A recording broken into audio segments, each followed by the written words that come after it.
Hey guys, Mustached here to review the movie Getaway. Now, I have not seen any trailers for this, I just sort of came across this one by chance. So, it follows a family of four as they are on a vacation in Sweden, as we get a precursor 20 years later to an event of this traditional manslaughter activity that the tribe had dealt with in the past. It seems more so now that the newcomers that come on board, including this family, get the more so treatment of just trying to get scared away, which seems to be some of their intentions, though not the leaders.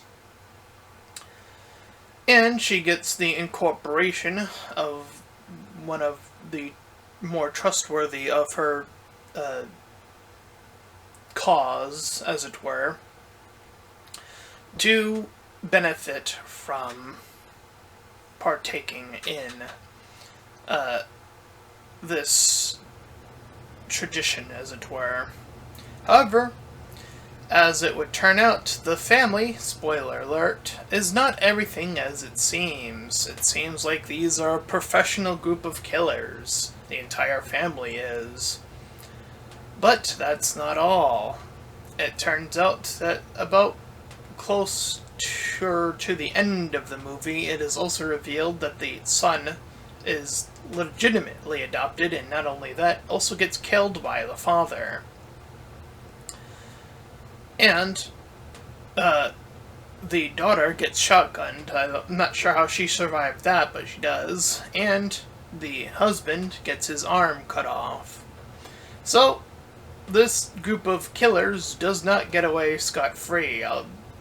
Two of them get severely punished, while one of them gets killed by one of the other ones. But we are following a group of killers throughout the movie, as it would turn out. Now, there aren't really many hints towards this. It seems to more play into the family is innocent. This idea that they're the ones who are gonna be, sacrificed to that juncture of point of the movie. It's only up until they decide to roll up with weapons in hand that things suddenly shift to a 180. So, I think, because I do like, this is a movie that's written by Nick Frost, apparently. I did like that trilogy of movies that he was with Simon Pegg with, very much so.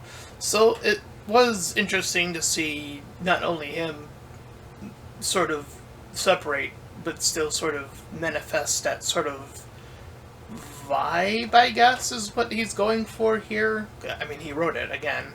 But I do feel like some of that magic from that original trilogy is indeed missing. Now, there are definitely bits that feel like nods, like there's this bit where they're referring to like ketchup or something, and being on someone, there's a bit of red on you, that bit from Shaun of the Dead.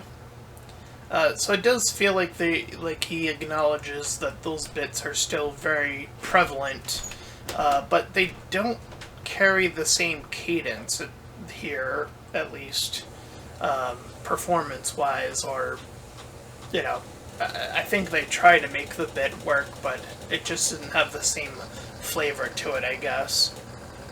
But I digress. Nonetheless, I do feel like I feel like having hints while still also being comedic is definitely a struggle. And, for the bit of Shaun of the Dead, I think one of the reasons that comes across as one of the stronger ones among the three, I mean, arguably there is the police one, I forget the title of it, the official title of it, but,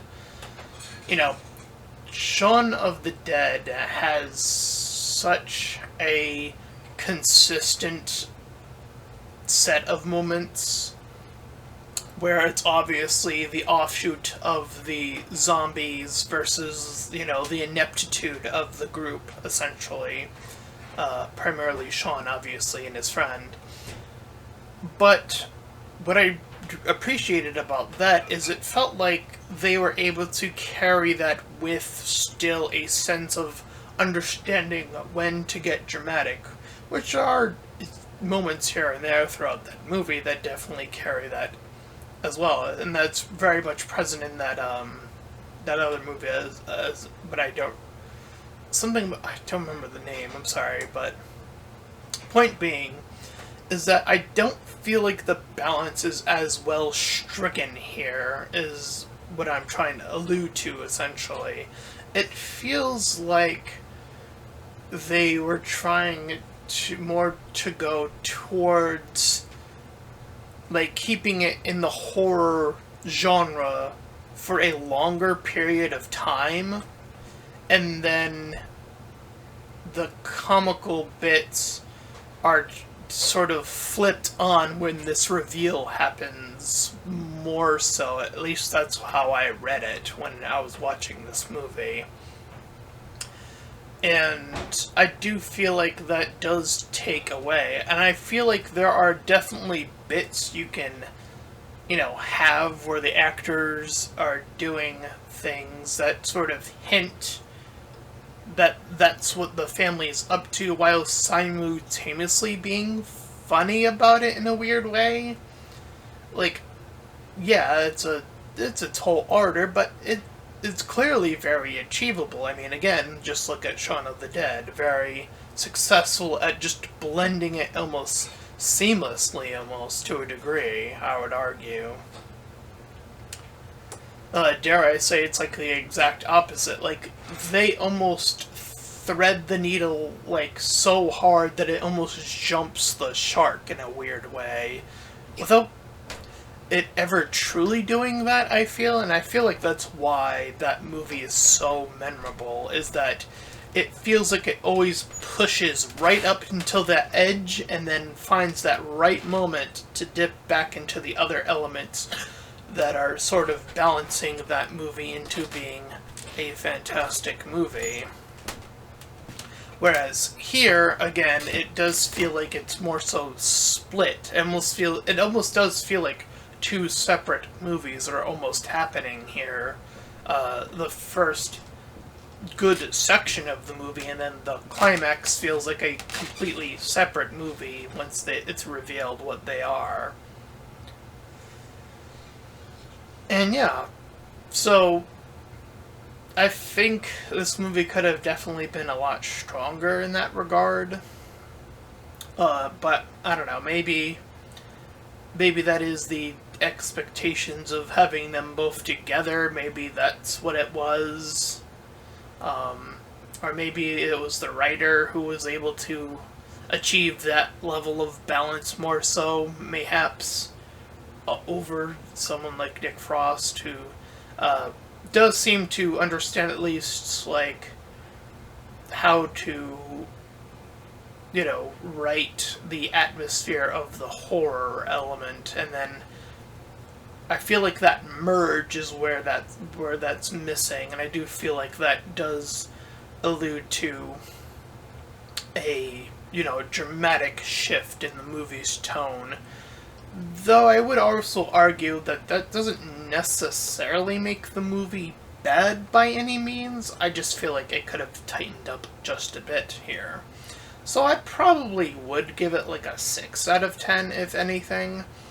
I think that's the fair, even, push, outside of what the other movies I'm comparing it to are, which I think are fair comparisons to make, considering.